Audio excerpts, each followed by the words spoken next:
Dominic Roman race ने हरा दिया है सीएम पंक और बन गए हैं new world champion. Beast incarnate Brock Lesnar retire हो गए हैं रेसलिंग से। आज रेसलमेनिया के ऊपर ओबा फामे ने ब्रॉक लेसनर को हरा दिया। न्यू यूनाइटेड स्टेट्स चैंपियन हमें देखने को मिले। दोस्तों रेसलमेनिया की नाइट 2 कंप्लीट हो चुकी है और इस वीडियो के अंदर हम डिटेल में बात करेंगे कि हमें रेसलमेनिया की नाइट 2 के ऊपर क्या कुछ देखने को मिला। अब सबसे पहले जॉन सीना अगेन जो होस्ट थे रेसलमेनिया को शो को ओपन करते हैं और फिर साथ ही हमें ओबा फामे और ब्रॉक लेसनर के मैच की तरफ ले जाते हैं। पहले ओबा फामे की इंट्रेस्ट होती है और फिर ब्रॉक लेसनर की। ब्रॉक लेसनर के चेहरे पे थोड़े इमोशंस नजर आ रहे थे और पूरे मैच के अंदर भी हमने उनको इमोशनल देखा। पहले बराबरी का लॉकअप लगता है इन दोनों के दरमियान, ब्रॉक लेसनर और ओबा फामे के, और फिर थोड़े डोमिनेट दिखते हैं ओबा फामे ब्रॉक लेसनर से।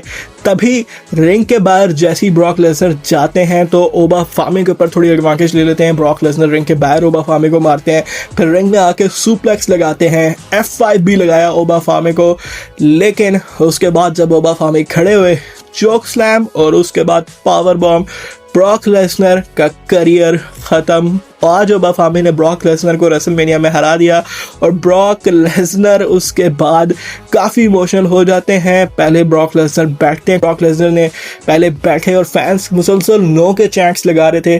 ब्रॉक लेसनर ने अपने पहले ग्लव्स उतारे, फिर अपने जूते उतारे और रिंग के सेंटर में रखे और ब्रॉक लेसनर रेसलिंग से रिटायर हो चुके हैं। WWE से ब्रॉक लेसनर रिटायर हो चुके हैं।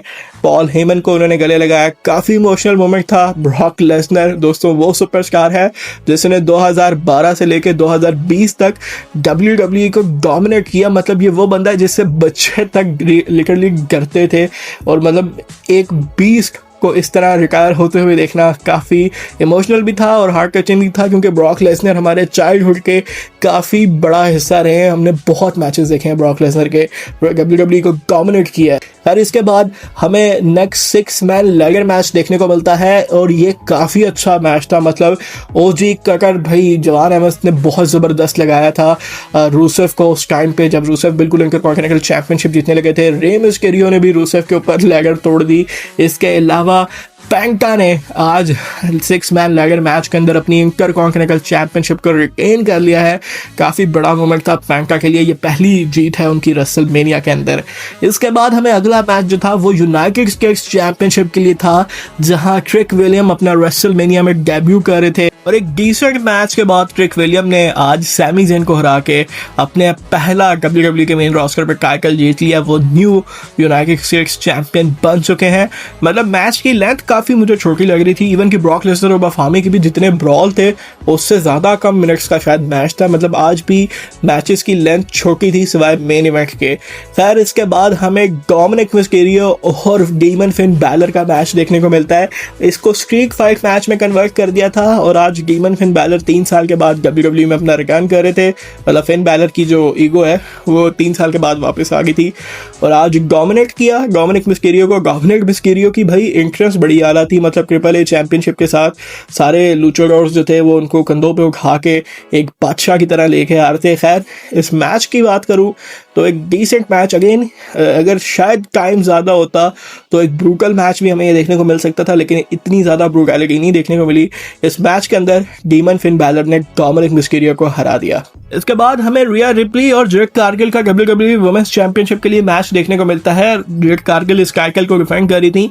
इस मैच के अंदर मैं बात करूं तो डिसेंट मैच था और रिया रिप्ली जो है वो इस मैच में जीत चुकी हैं, न्यू वुमेन्स चैंपियन बन चुकी हैं। और माइकल कोल ने कमेंट्री में एक बात की थी कि शायद रिया रिप्ली अब मिसेस रेसलमेनिया बन चुकी हैं और मुझे भी यही लगता है कि शार्लेट फ्लेयर और रिया रिप्ली इस रेस में है कि उन्हें मिसेस रेसलमेनिया कहा जाए।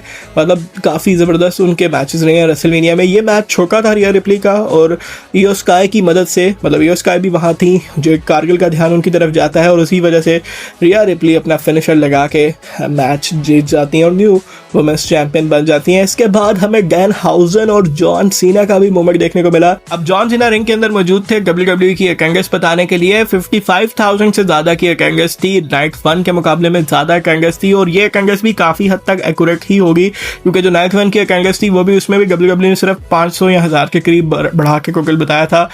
इतनी ही अटेंडेंस आज भी शायद बढ़ाई हो। बहरहाल, और तभी मिज और किक विल्सन जो है वो रिंग में आ जाते हैं और अपने मोमेंट की डिमांड करते हैं, रेसलमेनिया मोमेंट की। और हमें लग रहा था कि भाई क्या जॉन सीना जो है कोई अटैक करेंगे, लेकिन तभी गैनहाउजन आ जाते हैं। गैनहाउजन के साथ काफ़ी छोटे छोटे गैनहाउजन भी थे, और गैनहाउजन जो है वो एक तरह से कैट विलियम के ऊपर गैनहाउजन के ये छोटे मैनिक्योर जो है वो अटैक कर देते हैं, और उसके बाद मिज को गैनहाउजन ठिकाने लगा देते हैं लो ब्लो लगा के। और जॉन सीना का मूव भी उन्होंने यू कैन सी वाला मूव भी परफॉर्म किया। जॉन सीना भी काफ़ी एंटरटेन हो रहे थे गैनहाउजन के साथ, और पूरी रेसलमेनिया के ऊपर एक स्पेशल मोमेंट मैं कहूँगा तो वो यही था, मतलब जॉन सीना और गैनहाउजन वाला। इसके बाद डायरेक्ट हम मेन इवेंट की तरफ चलते हैं, Roman Reigns versus CM Punk, और यही मैच रह गया था शो के ऊपर।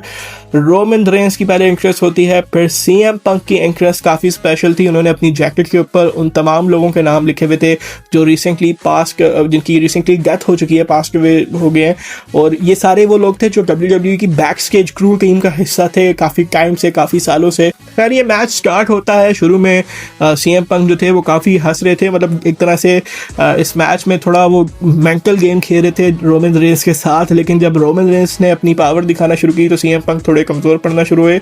इस मैच का ओवरऑल मैं बात करूंगा तो हमने जहां भी मतलब टर्न होते थोड़ा देखा है ना मैच को, वहां हमने ये देखा है कि सुपरस्टार ने अपने पोज करते हुए, या मतलब रोमन रेंस अपने एक्शन कर रहे हैं, या सीएम पंक अपना गो टू स्लीप वाला या एक्नॉलेज वाला एक्शन कर रहे हैं, वहाँ पे ये मैच एकदम चेंज हुआ है। और यही चीज़ हमने देखी कि सीएम पंक जो थे ये अपना टाइम लगा रहे थे रोमन रेंस के ऊपर छलांग लगाने के लिए, और तभी रोमन रेंस उठे और रोमन रेंस ने सीएम पंक को रिंग की साइड पे लटका दिया, और वहाँ जो सीएम पंक को मार पड़ी, बल्कि एक मोमेंट था कि सीएम पंक के मुंह से भी खून निकल रहा था, सिर से भी।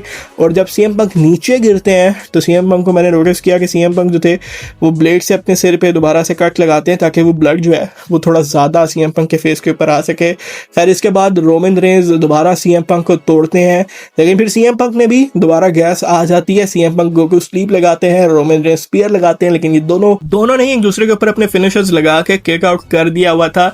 इसके बाद भाई सीएम पंक एल्बो लगाते हैं रोमन रेंस को टेबल पे, अनाउंसर टेबल पे रख के, और रिंग के टॉप से जंप लगा के जो एल्बो लगाते हैं, वो मोमेंट काफी लग रहा था कि यार यहाँ शायद सीएम पंक मैच जीत जाएंगे। भाई सीएम पंक ने आज लो ब्लो भी लगाई, मतलब अपनी पट्टी उतार के उन्होंने रोमन रेंस पे फेंकी, और रेफरी वो पट्टी फेंकने के लिए बाहर जैसे ही गया तो सीएम पंक ने लो ब्लो लगा दी रोमन रेंस को, और उसके बाद गो टू स्लीप सब कुछ किया, लेकिन रोमन रेंस ने हार नहीं मानी। और उसके बाद गो टू स्लीप जब रोमन रेंस को उन्होंने दोबारा लगाने की कोशिश की तो सीएम पंक एग्जॉस्टेड हो गए थे काफ़ी, और उसी चीज़ का फ़ायदा रोमन रेंस को मिला, और रोमन रेंस ने मोमेंटम के साथ स्पीयर लगाई सीएम पंक को और पिन कर दिया। Roman Reigns new world heavyweight champion बन चुके हैं। 7th ओवरऑल ये वर्ल्ड टाइटल था रोमन रेंस का, और रेसलमेनिया में अब रोमन रेंस तीसरे नंबर पे आ चुके हैं जिनके रेसलमेनिया में सबसे ज़्यादा विक्ट्रीज हैं। तो रोमन रेंस रिकॉर्ड पे रिकॉर्ड तोड़ते जा रहे हैं, और आज वो न्यू वर्ल्ड चैंपियन भी बन गए। और यही था मेन इवेंट, कोई रिटर्न या सरप्राइज एलिमेंट नहीं था, रॉक नहीं थे, मतलब शायद नहीं इन्वॉल्वमेंट थी रखी गई थी रॉक की। बस एक चीज़ आज भी नोटिस की, अगर इस मेन इवेंट को निकाल दिया जाए तो बाकी मैचेस भी WWE के काफ़ी टाइम के लिहाज से शॉर्ट थे। नाइट 1 के मुकाबले में बहुत बेहतर थी नाइट 2, मतलब फोकस मैचेस पे ही था, एड्स वगैरह इनके चलते रहे थे, एड्स भी थे, लेकिन नाइट 1 के मुकाबले में मुझे काफ़ी कम लगे। बहरहाल ये थी रेसलमेनिया की नाइट 2। रोमन रेंस बन चुके हैं न्यू वर्ल्ड चैंपियन, और प्रॉबली हम लोगों ने आज ब्रॉक लेसनर के रेसलिंग करियर का आखिरी मैच भी देख लिया है। आप लोगों को रेसलमेनिया की नाइट 2 कैसी लगी कमेंट बॉक्स में ज़रूर बताइएगा।